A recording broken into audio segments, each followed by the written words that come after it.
Ben bunları çok bilmiyorum. Başka neler var? Ben spor hocalığını biliyorum. Doğru mu? En son yaptığım iş spor hocasıydı ama spor hocasından önce spor salonunda işte kirli havluları yıkıyordum, tuvaletleri temizliyordum. Şaka yapıyorsun. Yani bayağı...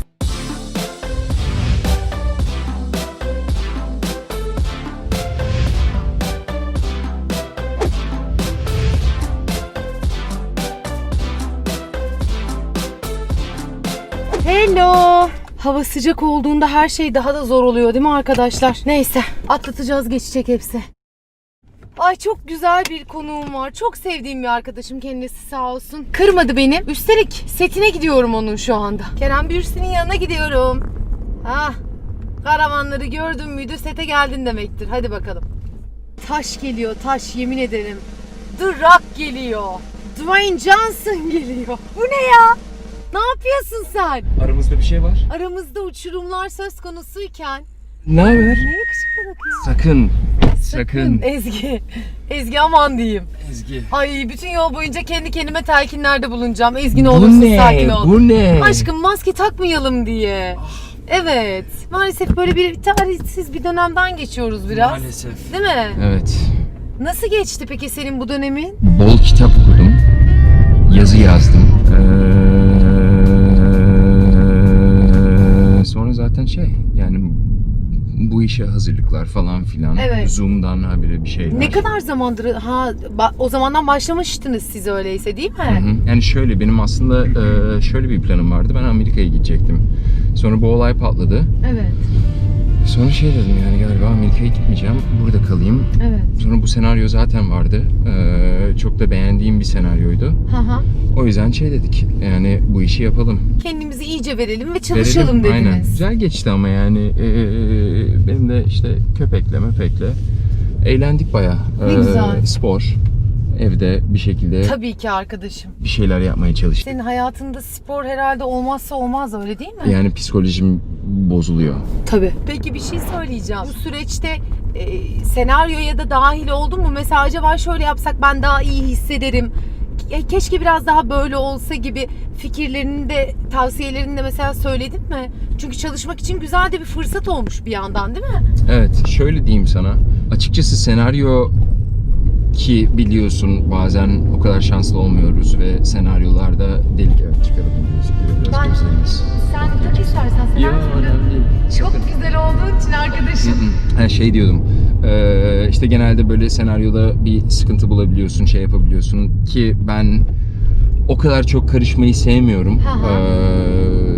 Daha ziyade bir şekilde bir engel varsa karşında ki hayatta da böyle onu en güzel şekilde değerlendirmek. Yani o engel seni daha aslında yapıyor. Gaza getiriyor bir noktada. Ve daha bir kreatif alan sağlıyor. Yani okey bu varsa o zaman ben ne yapabilirim?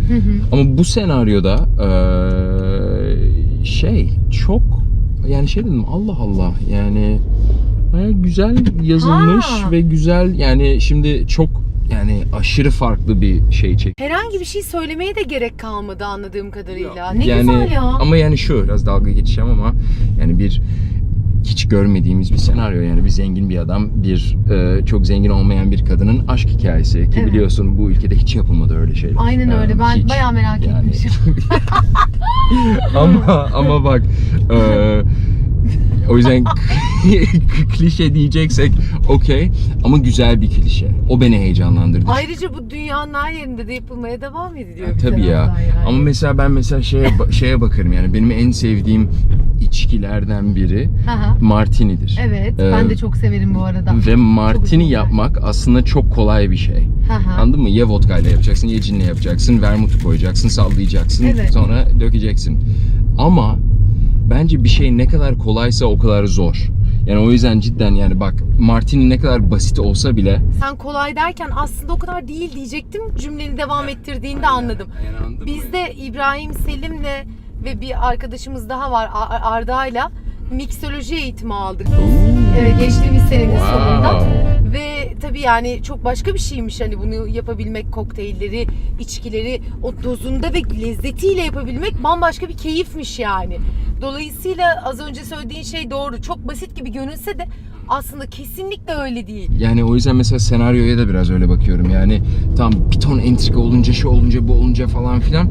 Okey diyorsun yani, anladın mı? Evet. Bu bir şekilde oradan yürür, buradan yürür, şuradan yürür falan Aha. filan ama ne kadar basit demek istemiyorum ama yani şey olunca... Yo, yani... basitin ne demek olduğunu ama anlıyoruz. Kötü bir yerden söylemiyorsun yani. Ne kadar basit olursa o kadar zorlaşıyor aslında bir yerde, değil mi? Aynen. O yüzden heyecanlıyım ya. Eğleniyoruz. Yani güzel, eğlenceli bir maceraya başladık. Süper. Kerem, Hande çok tatlı bir kız değil mi? Müthiş bir insan. Ya. Yani gerçekten Ne kadar güler yüzlü. müthiş Hep bir çok insan. zarif. Ve yani acayip bir bilmiyorum, hiç çalıştın mı Hiç set çalışmadık. ortamında? Yani bayağı seni motive ediyor, ekibi motive ediyor, hiç söylenmiyor. Bravo. Hadi bunu yaparız. Yani cidden benden Bravo. çok daha fazla çalışıyor şu an. Herkesle çok tatlı, çok iyi. Yani cidden o konuda kendimi çok şanslı hissediyorum. Çok sevindim. Bence ikiniz de şanslısınız. Hoşgörülü, güler yüzlü, az önce söylediğin gibi aslında pozitif insanlarsınız. Ve çok önemli bu. Şimdi bunları konuşuyoruz ama belki seyirciler çok iyi bilmiyordur. Arkadaşlar, dizi setleri gerçekten o kadar uzun zamanların bir arada geçirildiği alanlar oluyor ki bir noktada ev hayatınız tamamen bitiyor. Sadece sette yaşar oluyorsunuz. Dolayısıyla işte tam da bu noktada biraz önce Kerem'in bahsettiği Hande gibi zarif ve insana kendini iyi hissettiren insanların olması o set için birer hazine. Kesin. Sıfır ego. Ki çok dürüst olacağım, hiç beklemiyordum.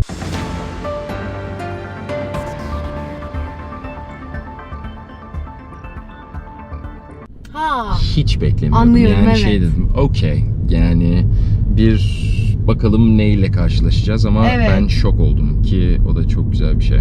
Zorlanmıyor musun? Hem araba hem şu Ay, yani araba bayağı... kullanmayı çok seviyorum, biliyor Okey. musun Kerem? Çok iyi. En ufak bir şeyim olmuyor açıkçası. Ne güzel. Hatta şöyle söyleyeyim, hep diyorum ki kendi kendime, eğer oyuncu olmasaydım tır şoförü falan olmak isterdim. Şoförlük hiç yaptın mı? Şoförlük. Hiç yapmadım. Yani hep birileri için yani. Okey. Hani özel olarak Tır profesyonel. şoförünü bilmiyorum. Biraz zor olabilir. Ah, Ama ben 2 sene şoförlük yaptım Amerika'da. gerçekten mi? Aha. Amerika'da Aa. 2 sene şoförlük yaptım ve bayağı zevkli bir iş. Ciddi misin? Bayağı zevkli bir iş. Ben bunu bilmiyorum. Ya. Bir Daha şey böyle söyleyeceğim. oyuncu olma çabalarımda İşte- işte para kazanmak için. Ben bunları çok bilmiyorum. Başka neler var? Ben spor hocalığını biliyorum. Doğru mu? En son yaptığım iş spor hocasıydı ama spor hocasından önce spor salonunda işte kirli havluları yıkıyordum, tuvaletleri Şaka temizliyordum falan. yapıyorsun. Yani bayağı Ay, sana helal şeydim. olsun.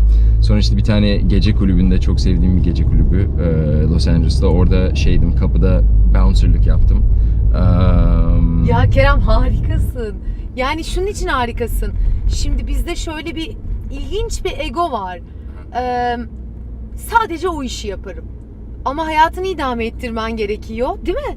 Sen bunu neden yapıyorsun? Hayatını idame ettirmek, standartlarını aynı yerde tutabilmek, istediğin tişörtü alıp istediğin yemeği yiyebilmek için, değil mi? Ya %100 ama aynı zamanda yani şey olarak da bakmak lazım. Yani hepsi bir artı değer, yani senin kişiliğine, senin karakterine, anlatabiliyor muyum? Yani garsonluk da yaptım, o yüzden ben bir restorana gittiğimde ya da bir şey yaptığımda o garsonun nelerden geçtiğini ya da ne çektiğini gayet iyi bir empati Evet. kurabiliyorsun ya da işte Evet. şoförlük ya da neyse, anladın mı? Ve bence bu insanı zenginleştiriyor. Yani keşke hayatımız, yani o yüzden şanslı hissediyorum kendimi. Bence o yüzden mesela oyunculuk çok güzel bir kariyer. Çünkü biz tamam bir şekilde bir şey yapabiliyoruz ama o seviyeye gelene kadar yani işte hayatını idame etmen lazım. Yani yaşamını sürdürebilmen lazım. O yüzden yani işte şoförlük olsun, garsonluk olsun, spor salonu temizlemek olsun, spor hocalığı olsun, yani bir ton farklı şeyler yaşayınca bence insanı zenginleştiriyor. Siz bubu açtınız mı? Açtık, cumartesi açtık. Oo. Sen gelebilecek misin? Tatil yapabilecek misin? İnşallah, yani bilmiyorum, biraz Onu zor soracaktım, olacak. merak Biraz ediyordum. zor olacak. Evet, sete oyuncu arkadaşımı bırakacağım.